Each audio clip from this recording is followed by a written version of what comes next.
Hi guys, mag-update ta karon sa ato ang grapes kung unsa na hitsura guys. So ipatan-aw muna ako pang ano na siya, pang 1 week na siya gikan giproningan. So giproningan na siya kay kuan naman siya, tigulang na siya. Kung ang grapes manggod, kung dili siya proningan, dili siya mabunga. So ingani ang atong grapes nga karon. Ayan guys, mauna ni siya.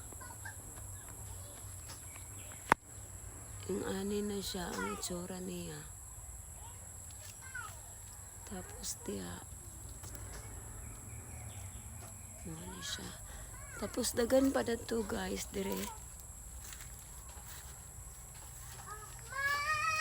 Ang uban kay gagmay pa siya kaayo.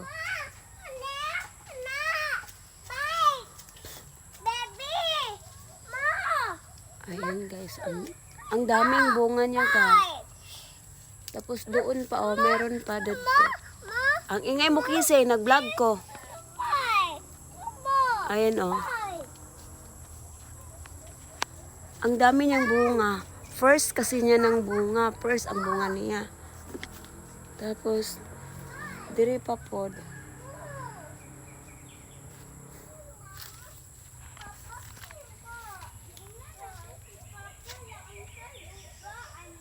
Ayan, gagmay pa diring dapit.